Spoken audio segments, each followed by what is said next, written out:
Jean-Paul Novak. Pourquoi je me présente? Tout simplement, je suis tout nouveau dans la politique, je me lance, et tout simplement par ras-le-bol. Je suis donc dans une petite commune que beaucoup ne vont pas connaître, si je donne le nom, à Ronville, qui est paumée vers l'Oise, et on a tous les problèmes, le transport, les accès aux écoles. Alors qu'on est une très belle région, le Vexin, on perd tout doucement de la crédibilité dans nos organisations de fête, parce que les mairies, elles gagnent de moins en moins. On perd, et sur cette perte, je trouve que c'est un petit peu dommage et assez honteux. Pour exemple, j'ai des enfants, ils mettent 1h30 pour faire un trajet d'école, ils pourraient en faire 10. La création, ça fait 20 ans que beaucoup en parlent, on n'a jamais rien vu se faire, c'est de créer une école dans le Vexin. Je pense que tu en reparleras, mais c'est une chose qui est nécessaire, tout comme de bloquer la fermeture des gares qui sont prévues dans la direction de Gisors. Ça fait encore du transport en plus. Du coup, les gens, qu'est-ce qu'ils sont obligés de faire, comme tout le monde? C'est de prendre la voiture. Et on voit la 15 comment elle sature. On n'a pas de solution, on ne voit pas de solution émerger depuis 20 ans. Tout le monde en parle, tout le monde dit on va faire quelque chose. Et au final, il ne se passe rien. Donc j'ai voulu me présenter de façon à mettre le point là-dessus et à vouloir vraiment, avec toutes mes convictions, faire avancer ce passage-là.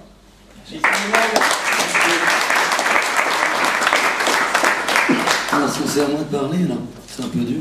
J'étais voir mon médecin, j'ai pris 3 cachets. J'ai un peu plus de voix, pardonnez-moi, ils ont été sympas avec moi. Donc ils ont presque tout dit. Je pourrais dire que c'est une bonne synthèse. Et je vais passer la parole au président, mais non, on ne va pas faire ça comme ça. Alors, aujourd'hui, moi je suis candidat, nous sommes candidats. Alors déjà, il faudrait qu'il y ait au moins 2 députés à l'Assemblée nationale pour le mouvement, parce qu'on a un président qui doit faire tout seul. Il est le président, il doit aller voir l'ensemble de ses troupes, et en même temps, il doit défendre nos idées. Alors, à 2, peut-être qu'on pourra se partager le boulot. J'espère pouvoir le seconder. C'est une bonne idée. Voilà. J'aurais peut-être droit à avoir sa voiture, sympa, ça roule.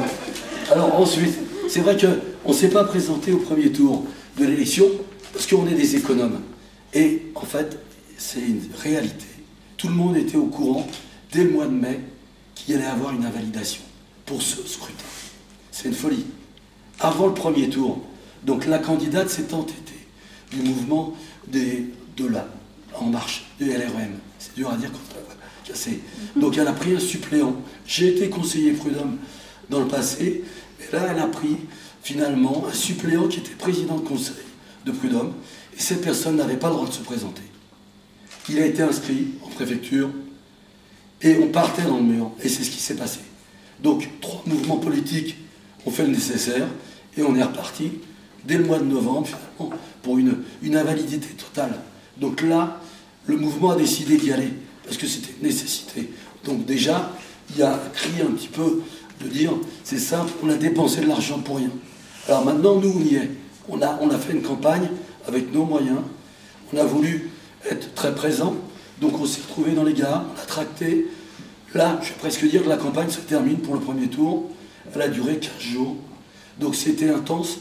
On espère qu'on va pouvoir aller même au 2e combat, c'est-à-dire vers le second tour, mais il nous faudra énormément de votants, parce qu'on a peur de l'abstention, enfin, tous les mouvements ont peur de l'abstention, et un candidat qui serait élu avec 20% des suffrages, en fait, il n'aura aucune légitimité. Donc, on a abordé aussi différents sujets. Mets ton micro, déjà que tu as une expression de voix. Non, je vais le mettre plus près. Oui, c'est nettement mieux. Voilà, ça va comme ça, j'ai moins à tirer sur la gorge. Alors, ce n'est pas une école dont on a besoin, c'est un lycée général. Aujourd'hui, le seul lycée de la circonscription est à Pontoise. Donc ça fait très longtemps que le Vexin attend son lycée. Donc c'est vrai qu'on en parle. Donc là, maintenant, il faudrait créer ce lycée. Parce que c'est quand même une circonscription de plus de 100 000 habitants. Le département compte 1 million d'habitants. On a 82 communes. On a un problème de transport. Et si on pouvait avoir dans le Vexin enfin ce lycée, tout le monde serait très content. Alors, on voit ici, le problème, c'est le transport. Alors le transport le matin, c'est vrai qu'il est long.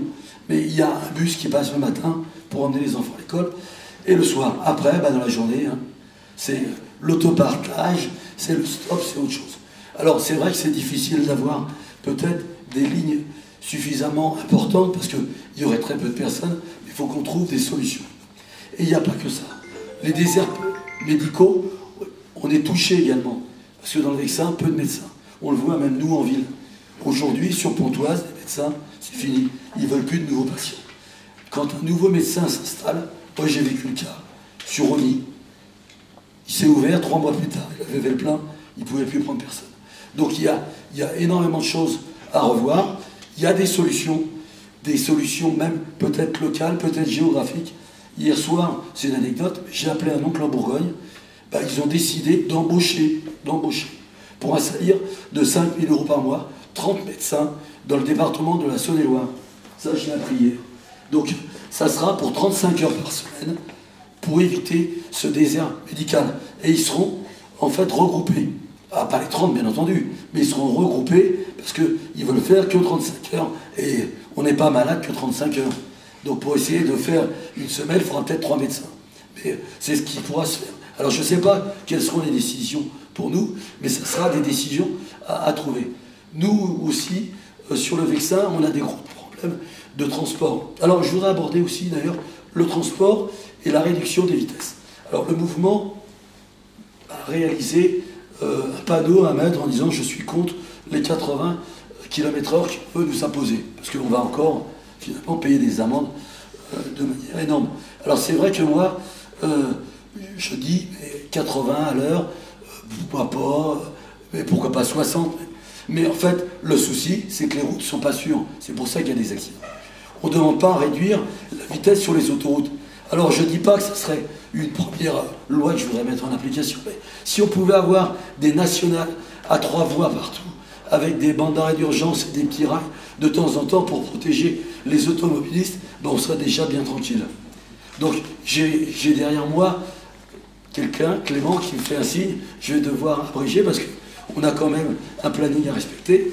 Donc, on pourra parler tout à l'heure de différentes questions concernant le Vexin, concernant Pontoise. On pourra faire un dialogue, on vous passera le micro. Donc, je vais passer à présent la parole à Nicolas Dupont-Aignan.